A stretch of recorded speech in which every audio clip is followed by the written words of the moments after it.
edition of the AfterBuzz. How you doing, ladies and gentlemen? It's another Wednesday. It's time for another AfterBuzz. Hope everybody's doing well. And got a few topics on the agenda today. The first one that we can touch on would happen to be the D&D update. It's looking like episode 4 of Legends of Concordia. It should be coming up, I believe. We're shooting for August 1st. It seems to be that Wednesdays are the days that work out best for us. So 5 p.m. Mountain Time on Wednesday, August 1st should be the next time that we'll be streaming live another Legends of Concordia.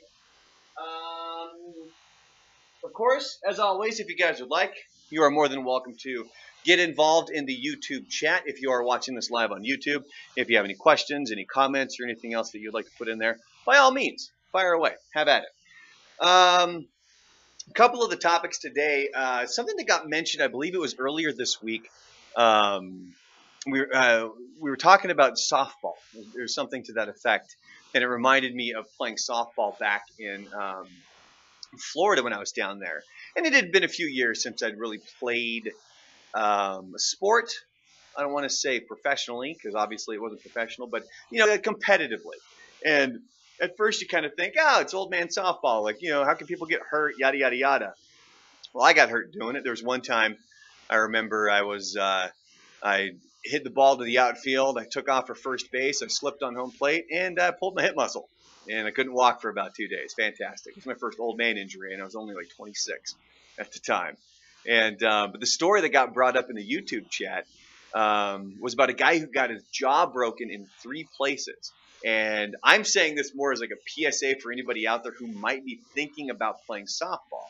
So when you get out into these adult leagues and you get to these, this was at one of those fields where you've got like 8 different fields all in one area. There's multiple games going, Monday through Friday, and on the weekends they got tournaments and stuff like that. And what happens is you've got different skill levels. There's co-ed games, there's men's leagues, there's women's leagues. And the way that this one worked out is kind of central to all of the softball fields out there.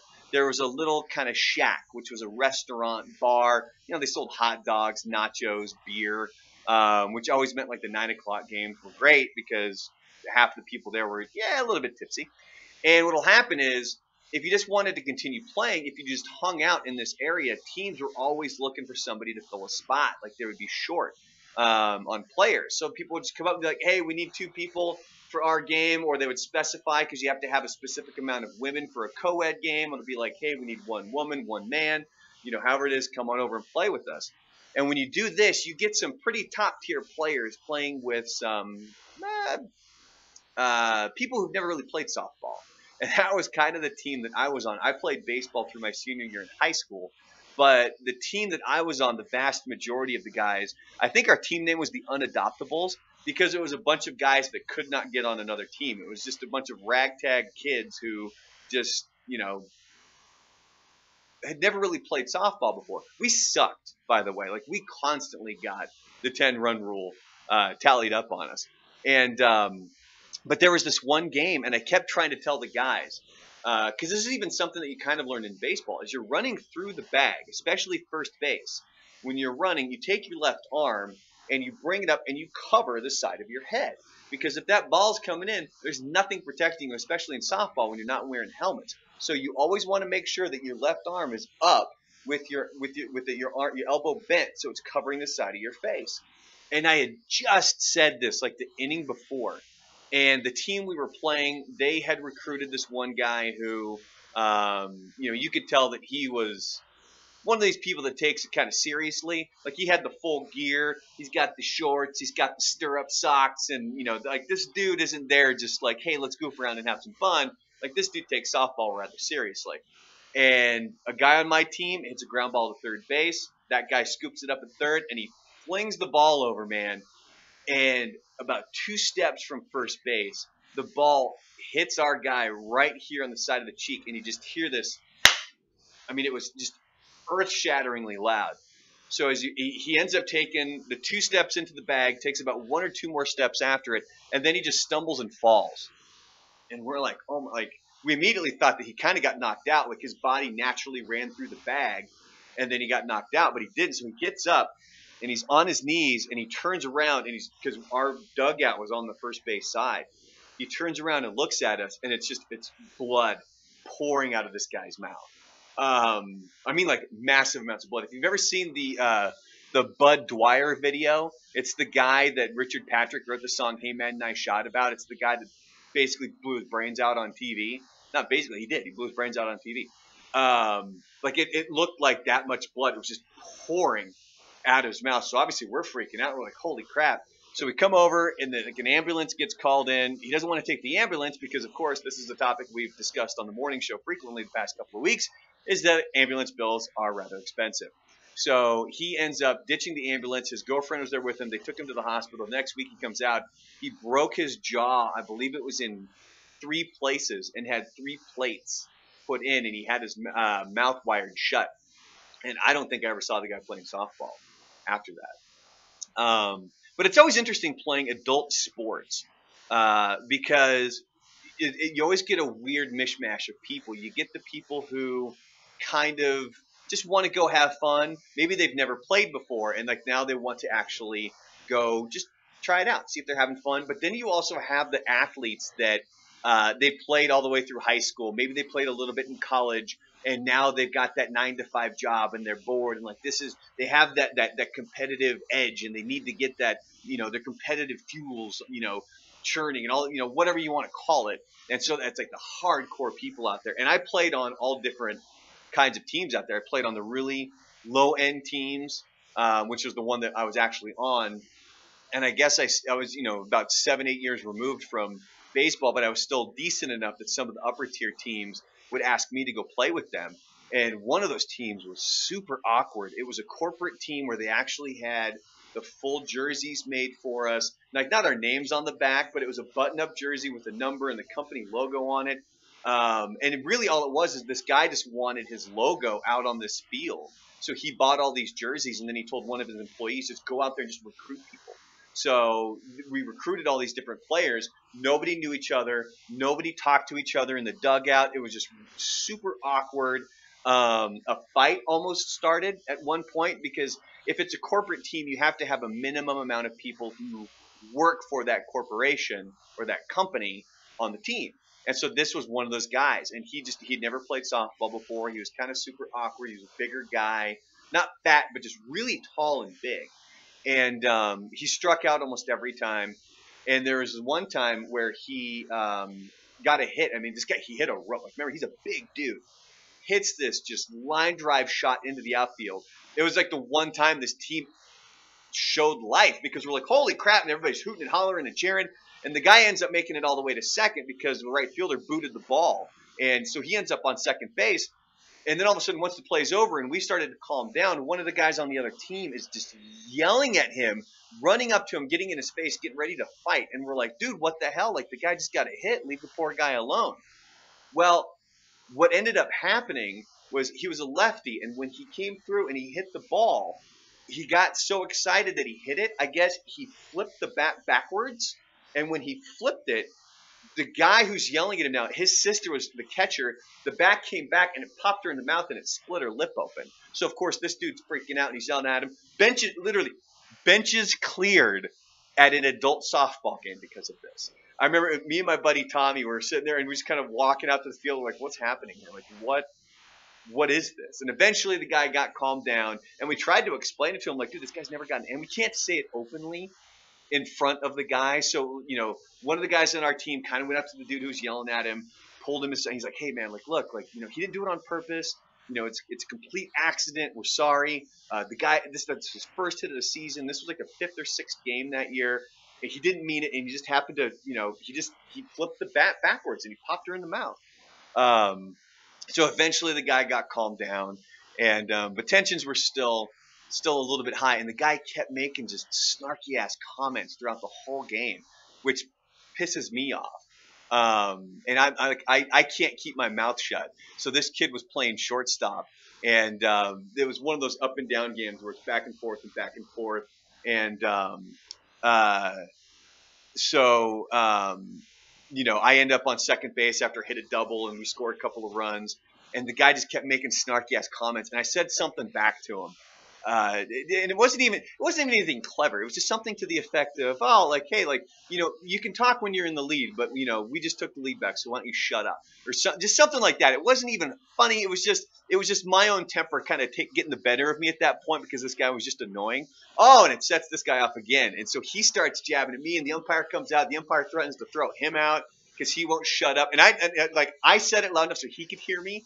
Nobody else heard it, so all they get is him yelling back at me, and the umpire sees this. The umpire's ready to throw his ass out, and oh man, like it was just like this is an adult softball game. Like, what the fuck's going on here? But yeah, so there was a whole lot of just really weird, random stories. One thing that was always a common occurrence that you would get is you'd get these big hulking guys who would like to, they consider themselves home run hitters, and so they're out there and they're just taking huge swings and they just rifle them back at the pitcher. In these softball games, the pitcher's not that far away. So one thing you would always want to do is if you hit a rope right up the middle, you always want to, when you get to first, when you get on base or whatever, you always want to confirm, like, hey, pitcher, you cool, man? Like, sorry, like, I'm not doing that on purpose because that had happened on this field before where guys would intend, like, there would be beef between some teams or something. Again, Florida. And they would intentionally try to hit the ball back at the pitcher to try to hit the pitcher. And it was just such a fiasco of crap. And I think I did this for about a year to maybe a year and a half. And it's actually what turned out why I ended up having to have surgery on my elbow, because what would happen is I would throw the ball so hard. When we threw it, my elbow would actually separate like this. And so it would pull, your funny bone, how it actually is supposed to go between these two bones right here. So it would pull it, and it would actually pull on that nerve. So it felt like, if you smack your funny bone on the table, it felt like that every single time I threw, which eventually just caused constant pain, and my hand was always tingling. So I had to go in to have surgery. So they actually moved that funny bone nerve from between these two bones. So now it runs on the inside of my arm, actually. Dead Side saying, speaking of tempers, what the hell happened yesterday in the local hour? I don't know. We were hashing some things out. Not really sure what else to tell everybody. I mean, everything's perfectly fine. Everybody moved on with their life. There's no need to rehash it. There's no need to, continue on with things. Everything was perfectly fine. We had a normal show today. We had a normal post show yesterday. Everybody hanging out. Nico spilled coffee on my damn back yesterday. So it's something I did mention during the local hours. I was going to be handing out the wedding invitations. So I ran out to my car, got the wedding invitations, and I'm handing it out to people. And I went into Nico, and I went to hand Nico his invitation. And I think for a minute he might have thought he might actually not be getting one, which, it's not the case. Of course he's going to get an invitation to my wedding. And so he's got a styrofoam cup full of coffee, and he goes to hug me. So he's got his arms around me, and he's patting me with his left hand, which is shaking his right hand. And all of a sudden I hear him go, "Oh, damn it." And I look at him like, "You spilled coffee on my back, didn't you?" He's like, "Yeah, sorry." So we walk across the hallway to get some paper towels. I'm like, "Here, you can wipe it off." So he starts wiping it off. I thought he dribbled a little bit. He dumped like half that cup down my back. Like, that's how much coffee he guys spilled on my back. And Kim, she's saying he spills everywhere. Yes, he spilled right at the end of the show today. Right as we signed off on the show today, I gather up my stuff, I get into Buzz's studio, and all of a sudden I look to where he usually sits, and there's coffee everywhere, and it's because he spilt it. And people are now asking about the Wonder Woman sippy cup, and he broke it. Like, he busted that thing a while ago. So if at all anybody would like to give another gift of a sippy cup to Nico, really more or less for our purposes, so he doesn't spill on things and break our stuff, by all means, you're more than welcome to send it down here. We're located at 4180 North Mesa Street in El Paso, Texas, 79902. And no, it didn't burn me when he spilled it, because the shirt, it's not a super tight shirt, so it's not clinging to my back. So by the time it actually touched my back, it had already cooled off. Like, it didn't actually, burn my skin or anything. But yeah, so, Nico is the epitome of the guy who needs a sippy cup because he's constantly spilling on things. Another topic I wanted to get to today was going through old pictures. My mom, she is going through the house. She's cleaning stuff out, and we just had this one closet that was filled with boxes and boxes of pictures. I mean, from baby age up until we started saving pictures digitally. And um, uh, she's now just been kind of sending me package after package filled with pictures, and I've gotten 3 now that are kind of like the manila envelope sized packages filled with photographs. And it's weird flipping through these things because when she was going through them, I think they kind of got mixed up. So there's a picture of me when I'm 2, and then the next picture is me when I'm 16. So they're kind of in order, but not really. And it's weird looking back because when you flip through stuff, there's always stuff that you forget. There's always certain outfits that you used to wear. There's certain haircuts that you had. There are certain things that you did that you forget, or maybe you just forget differently than what happened. And this is why your memory can't always be concrete evidence as to something that occurred in your life, because it's always going to change slightly. And every time you tell the story, it's probably going to change a little bit from the base of what it was. And uh, so there's just all these different photographs, throughout kind of growing up, through every sport. I played baseball, I played soccer, I played basketball. Basketball's one I haven't seen yet. I've seen a lot of baseball pictures. I've seen a lot of soccer pictures, but no baseball. And I did find some football pictures. The one year I played football my sophomore year of high school. Although going back and looking at it, I kind of wish I'd stuck with soccer instead. I ended up playing baseball all 4 years. I played soccer my freshman year. I played football my sophomore year. And then I only played baseball senior year because I had shoulder surgery. After my sophomore, it was kind of like during the baseball season, my sophomore year, when I was having some shoulder problems and I ended up having shoulder surgery. I think it was that August. And but looking back, I'm like, man, like I really wish I had stuck with soccer. Like, how would my life have been different if I had stuck with soccer?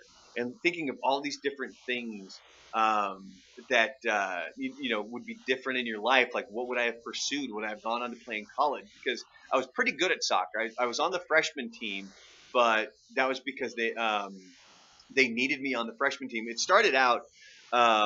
I wasn't going to play soccer my freshman year, but there wasn't enough kids to field a team.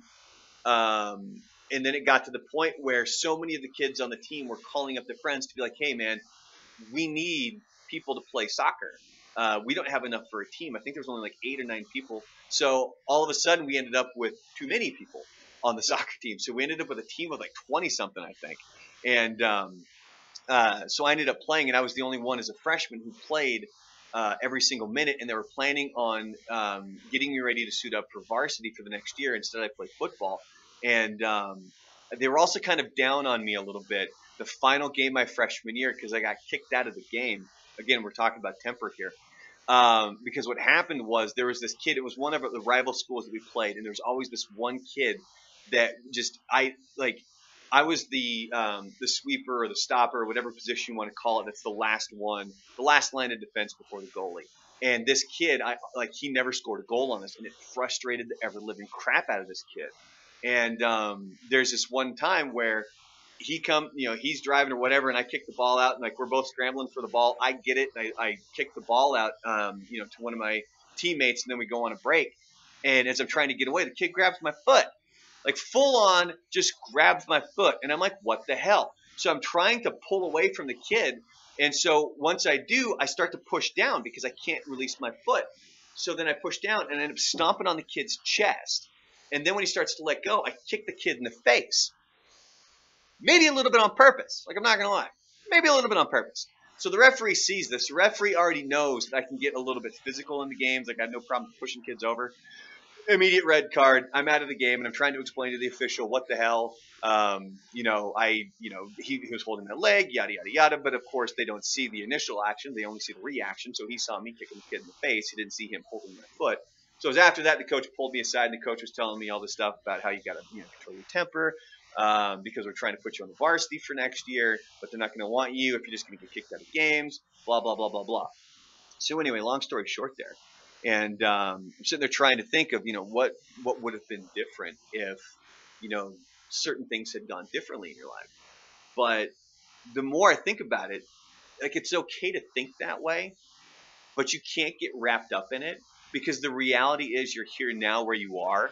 And I'm perfectly happy with where I am. I'm in El Paso, a city that I love. I'm going to marry the woman that I love. I'm doing a job that I love. Like, all of these things are great, but I can catch myself sometimes getting wrapped up in these thoughts of what would have been different if I had just done a few of these things slightly different. In the course of my life, where would I be now if this had not happened? The perfect example of that was meeting Kevin for the first time, my boss. First time I met him was when he was working in San Antonio. And his original thought was to move me to San Antonio to go work for him down there. That didn't pan out. Eventually, about a year later, he moves to Miami, hires me in Miami.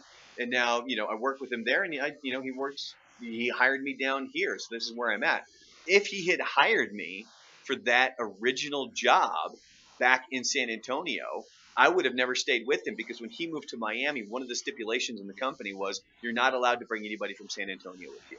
Like, you're not allowed to basically kind of, pick and choose, like, hey, I like these staff members, I'm going to bring them to Miami. It was, they're off limits. You got to take most likely the people that are already there and then hire from within that city, or hire from outside. You're not allowed to bring any from San Antonio. So I certainly wouldn't be here in El Paso if that had been the case.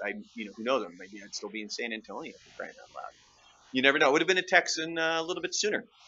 But anyway, so then that brings us back to Florida, which is kind of how I want to wrap up this AfterBuzz. Again, if you guys have any thoughts, any questions, any comments that you would like to have in the YouTube chat, you are more than welcome to do that. Again, these are going up as podcasts. If you want to check it out, it's still the Buzz Adams Show, the Buzz Adams Morning Show podcast on iTunes and Google Play. If you were already subscribed to that, this podcast will be there. It's just labeled the AfterBuzz now. And so you can always go check those out. They go up usually like that Wednesday or Thursday right after I do it. And, of course, if you're listening to the podcast now and you want to get involved in the YouTube chat, then just head over to the KLAQ YouTube channel, subscribe to it, and then you'll see that 11:30 Central Time, 10:30 Mountain Time on Wednesdays is when we do the AfterBuzz Live, and you can get involved with the conversation. You can ask direct questions to me, and I'm pretty open about almost anything. If you want to ask questions about the show, did you want to ask anything about, me? I'm pretty open about anything. I mean, obviously there's certain things that, are off limits for me, but, I'm pretty open about most things if you want to go ahead and ask about it. Like Green-Eyed Ghost, our good buddy, the producer of our Legends of Concordia, he's asking, did Buzz get a +1 after all? No, he did not. And there's a simple reason for that, and I explained it to him. But the problem with Buzz is that it's like the conversation that we had on the morning show today when we were talking about making sure that you wrap up the show on time. Is that he doesn't realize that we're the ones who get yelled at if he doesn't end the show on time. Like, he doesn't realize that not only do I have to do my job and all of my duties, I have to monitor his job because his memory span sucks. Like, he has no memory, and he just doesn't, and he kind of just runs out of caring when it comes to just doing things that need to be done for the show. And like David's saying, why the hell doesn't he get yelled at? Because it doesn't mean anything. Like, they can yell at him till they're blue in the face. It's not going to change anything because he doesn't care. Like, to him, it's my show. I'm going to do whatever I want. It's not a big deal. But for us, it's truly like, I want to put on the best product possible. That's why I'm always the first one here. That's why I work from home. That's why I put in the amount of hours that I do, because I want the show to sound the best possible. And the only way to do that is to not only do my job, but I also kind of have to do Buzz's job frequently, because it gets to the point where he just doesn't care. And that's where we ran into the an issue when we're talking about it on the air today. If we run late, I get multiple people who come to me, and the sales staff, they come to me like, hey, we had to give up X amount of dollars in advertising today because the stop sets didn't run at the right time. I'm the one that hears that. But then when I try to relay that message to him, he doesn't hear, oh, you got in trouble because of something I did. Maybe I should fix that next time. It's and then he just moves along with his day. Kim's asking if he does it out of spite. Oh, 100% he does it out of spite.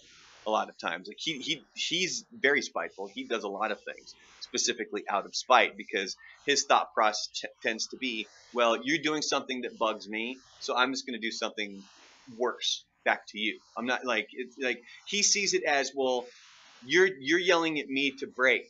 I don't like that. So I'm just going to do something that makes you angry, rather than thinking, oh, maybe there's a reason he's doing this, because it's just the way Buzz's brain works. So then Kim says, you can't just cut him off. No, I can, and I have. Hell, you listen to the show, you know there's been multiple times where I cut him off. Like, I got a feeling that today he wanted to continue on that Trump thing, but once he played the sound clip, I went immediately into the commercials because we had to actually break. We had to get going. All right, let me catch up on the chat here really quick. It's pretty much just people asking at this point why he doesn't get yelled at, and people saying that why not have the salespeople yell at him. That's what I just tried to explain, is that it doesn't matter. They can yell at him as much as they want. It's just it's in one ear, not the other. If he doesn't, he's able to tune it out to the point you can actually see his face like gloss over, and he's not hearing anything that's being said because he doesn't want to, because it means he might actually have to put in some work. He might actually have to change some things, and it's just not, it's not worth the time. So unfortunately, myself or Joanna, who will fill in for me when I'm gone, we're the ones that have to make sure that we get it. So not only are we the ones that get bitched at by Buzz because we're telling him he has to break, we're the ones that get bitched at because if we are late, the sales team gets on our case about it. So it's kind of a lose-lose situation. But in all honesty, I'm still not going to trade it for anything else in the world because I love the job. Every job has its, downsides, and it just happens to be one downside of the job. I'd still take this over, oh God, any of the other crappy jobs I've had, chucking lumber, hauling mattresses, working in a plastics factory, working for an insurance company, working in a machine shop. Any of the crappy jobs that I've had in my life, I'm taking this hands down, every day of the week. Anyway, so let me, people are saying here at this point, I'd rather piss off Buzz than the higher ups. Yeah, that's kind of the case. It's easier, he's going to, here's the thing, he's going to probably get pissed off about something anyway. So if he's already going to get pissed off about something that you're going to be doing that's just to help the show anyway, go ahead and piss him off again. Like, if you're already in trouble, just continue to do it rather than piss off the salespeople. So anyway, final topic I was going to bring up today takes us back to Florida when we're going to talk about like the strip club gigs that we used to work down in Florida. And I don't even remember how this kind of popped up. Oh, I thought about this earlier because there was one time, again, going all the way back to the original topic where we were talking about playing out the softball game. There's one time where I think I was playing, just like somebody recruited me for a team or something, and I was just back there playing catcher, and it was the day after I hosted a strip club gig in Florida. And all of a sudden, like this dude starts, yelling out, "Hey, Goat, you're the man!" Obviously, Goat, that was what I went by on the air down there and being my nickname. And I'm like, what the hell? Like, because at this time I wasn't on the air full time. I was the production director, so I kind of did what Duke does for us now, which is produce the commercials and stuff. And I'm like, what the hell? And then all of a sudden, I'm looking over, and I recognize the guy because he was sitting at the rack at the strip club the night before when I was hosting the whatever contest they were doing at the strip club. So it was just really weird, the connection that gets made sometimes. And there was one that I hosted. It was every Thursday. And this was when they first started toying with NFL Thursday Night Football. Because I remember I would be there from 10 p.m. till 1 a.m. That was when the gig went until. And it being on the East Coast, 10 p.m., that's, the football games are still going on at that point. And I remember I would basically sit there and watch football for the vast majority of the time, and then I would work for maybe 30 minutes at the end. The whole point was it was an amateur contest that they did.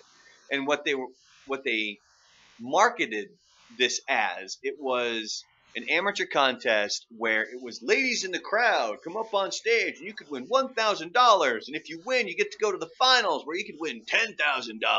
But really all it was is it's just other girls from other clubs coming in to earn the quick $1,000 to win this amateur contest, even though that they work right down the street at a different strip club. And I remember talking to somebody about it at one point, like somebody who used to host it, and they were saying it's like trying to corral cats up on the stage because the stage wasn't all that big. And one of the rules was you weren't allowed to get down on your knees. Like you had to stay standing the whole time, and you just kind of, it was super awkward. It was super weird, and I just kind of stood up there like, oh, look at this one. Oh my goodness, she took her top off. Like it was so awkward and so weird. But what made it worse was I think that we tried to do it with, it was either crowd participation or no, we had judges. We would pull judges from the crowd. And generally, if it was somebody's birthday or if somebody had like a big event going on, it was like, hey, you get to come be a judge. And then the judges got to go to the finals. And then I think it was crowd participation to pick the winner. None of that was true, because there was this pretty big drug dealer who used to sit up in the VIP. So the way it was set up, the walls here, mirrors, because obviously it's a strip club. And so the stage would go out this way, and then up to my right was where the VIP section was. And that was where this guy sat. He's there every week. And like he's just throwing money around. And one of the other hosts, like they had a guy that was employed by the strip club who worked there. And when he would talk to me about it, he's like, yeah, like that's the guy. Like he picks who wins. Like it's just whichever girl he likes. And so whoever he picks gets to win. And I always thought it was kind of weird. And this was in a bit of a shady neighborhood down in Florida. I believe it was in Hialeah. Hialeah, not known as the nicest of places down in Florida. I mean, don't worry, it's not like Overtown or anything like that. But I'm getting asked, is this the Castle place that used to be on Executive? No. This it went through a couple different name changes. I think at one time it was Platinum something, and then it was like PT Show Club, I think. It wasn't a big club. It wasn't like the big warehouse. Like there's one down there that's in an old Home Depot. And holy shit, they filled this thing. It's like Disney meets porno is what this place looks like. But no, this other one that I was working at was a lot smaller. And I think he's asking if it was here in El Paso. No, this is down in Florida. And so what ended up happening is like you would do 8 weeks or something, and then you'd have the finals on the 9th week and so on and so forth. And I did 2 full seasons of that, if you want to call them seasons. So it was 8 weeks, finals, 8 weeks, finals, so on and so forth. And what was really weird was, I guess it was like 2 months after they stopped having us out there, there was a huge fucking shootout at this strip club where like multiple people were shot like in the club and outside the parking lot. And I remember reading that story 2 months after. I'm like, dude, that'd be like, that's fucking weird. Like I used to be out there every single week, and it was just this thing that happened out there was just, hey, like everybody, let's bring their guns and let's shoot some stuff up. And I missed it by a couple of months there on that one. But that's not the first time, and it probably won't be the last time where something weird like that has happened in my life. Hopefully I always miss those opportunities to get shot though. At least that's what I'm hoping for. So on that wonderful note, I'll give you guys about 30 to 60 seconds here if you guys want to type anything to the chat. If you guys got any questions, if you guys got any comments that you want to make. Any more questions about why Buzz doesn't feel the need to abide by a clock, which is still weird, because if you guys watch the YouTube stream of the show live, 5 to 10 Mountain Time on the KLAQ YouTube channel, you'll notice that whenever the camera is pointed away from Buzz, if you look on the wall, there's a giant clock. This clock is huge, and I marked the clock with tape, yellow and red tape. Yellow means don't start anything now. Like if he wants to go into another topic, don't do it now because you're running out of time. You need to break now. And then there's red tape, which is you need to stop talking. Like you need to go into commercials. And Lisa made the comment, I think it was yesterday, that at one point Buzz was like, when he first did that to the clock, I thought it was kind of, I thought it was rude of him doing that. But it actually, it actually kind of works. And it's almost like I had a thought process behind doing it. It still doesn't work all the time though, because he fucking blows past those stupid tape lines constantly. But it's a struggle of the job. And here's how we're gonna wrap up this AfterBuzz, because this is something I noticed when I was first training for the job, and I was training with Mondo. If you don't know who Mondo was the guy that had my job before me, and he'd been there for years and years and years. And I trained with him for about a week before I officially took over the job. And he's like, Mondo just seems so on edge, like not. What's the best way to describe it? Like he told me he's like flat out. He told me Buzz is a dick. Like that's kind of what he told me. He's like, Buzz is a dick. He never breaks on time, and like he seemed very jaded. And I remember that first week. This is bright-eyed, bushy-tailed Brandon coming into the job like, oh, this can't be that bad. And so I'm sitting there with Mondo, and he's in the talk back, yelling at Buzz like, hey, you got to break, all this other stuff. And so the whole time I'm sitting there, and I'm like, okay, this can't be that bad. Like Mondo just has to have a negative attitude, right? Ha ha ha! No, Mondo had to have one of the best attitudes I've ever met of anybody for being able to survive that long dealing with that, because it had to have been even worse when it wasn't on a network, because now Buzz has multiple shows that he needs to or multiple stations that he needs to worry about. So I would hope he at least thinks about it a little bit more, because if we miss a stop set between 5 a.m. and 9 a.m. Mountain Time, which is 6 a.m. and 10 a.m. Central Time, it's not just our station that misses commercials, it's 3 stations that miss commercials. So hopefully he takes that into account. But like, I just remember sitting there and I'm like, God, it can't be that bad. Like Mondo's got to be exaggerating on this thing. Like he needs to be upset, about something else. I was wrong. Mondo, one tough son of a bitch. You got to give that to him. So on that note, that's how we'll wrap up this week's AfterBuzz. Again, recap on the D&D stuff. It's looking like August 1st. That's going to be the next time we're going to do it. It's not official yet, but we're aiming to do it August 1st. That'll be 5 o'clock Mountain Time. You can always check out the live stream here on the KLAQ YouTube channel. Again, if you want to check this out as a podcast, it will go up on the Buzz Adams Morning Show podcast on iTunes and Google Play. If you're listening to this as a podcast, 10:30 Mountain Time every Wednesday on the KLAQ YouTube channel. You can do it live, and you're more than welcome to join in on the YouTube chat and be involved. Ask some questions, get some comments in. On that note, have yourselves a wonderful day, and we'll see you bright and early tomorrow morning.